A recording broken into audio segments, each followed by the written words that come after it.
Nanindigan ang dating Special Disbursement Officer ng Office of the Vice President o OVP na si Gina Acosta. Siya po yung kauna-unahang hostile witness ng prosekusyon na dumaan sa tamang proseso ang encashment ng 125 million pesos na confidential funds sa fourth quarter ng 2022.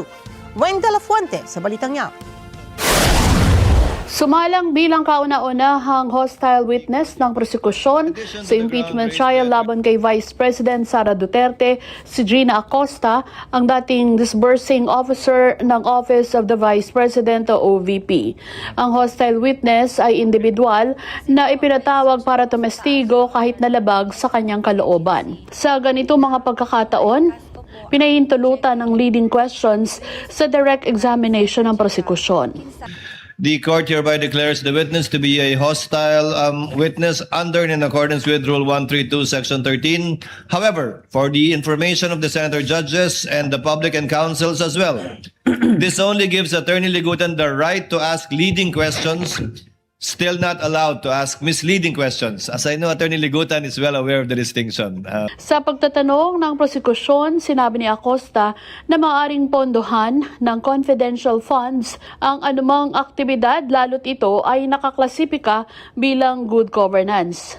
Bilang Special Disbursing Officer o SDO ng OVP, si Acosta ang responsable sa paghahanda ng mga dokumento na isinusumite ng OVP sa Commission on Audit para sa liquidation ng 500 million peso confidential funds ng OVP mula 2022 hanggang 2023. Sa pagtatanong ng prosekusyon, tinanong ni Attorney Armando Virgil Ligutan si Acosta kung sino ang nag-utos sa kanya na madaliin ang encashment ng 125 million peso confidential fund sa fourth quarter ng 2022 o sa loob lamang ng 11 araw. Kinontra naman ng depensa ang pagtatanong ni Ligutan na kinatigan ng hukuman. Nanindigan si Acosta na dumaan sa tamang proseso ang encashment ng nasabing halaga. Samantala, ipinresenta rin ng prosekusyon ang AI-generated simulations ng 125 million peso confidential fund na inamin ni Acosta na in-encash sa Land Bank Mandaluyong at inilagay sa 4 na traveling bags.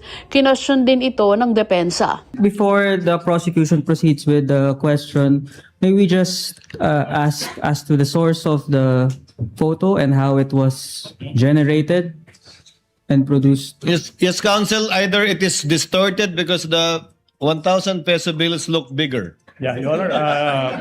Is this AI? I mean, Yes, of course. That is simulated. okay. Is this AI? Wait.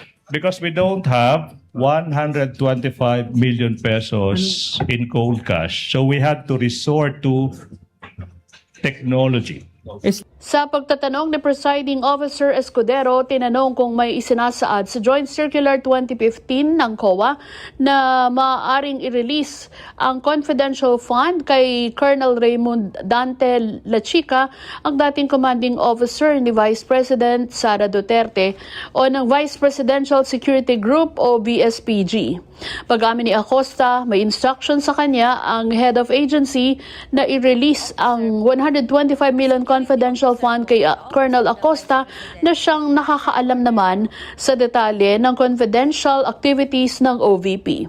Why did you have to call Colonel Lachica to inform him, Colonel Lachica, ready na ang 125 million pesos? Bakit? Kasi po, may instruction po sa taas, Your Honor, ng aking head of agency na kung ma-encash ko po ang cheque, i-release ko po kay Sir Lachica, kinsa iyang gi-designate nga special officer po, a security officer po sa Office of the Vice President na siya i-order, Your Honor. Okay, ma'am. 2:00 ng hapon, nag-adjourn ang impeachment court dahil sa masamang panahon. Ipagpapatuloy naman bukas ang direct examination ng prosekusyon kay Gina Acosta. Ako si Weng de la Fuente, para sa Mata ng Agila, matatag, matapang, matapat.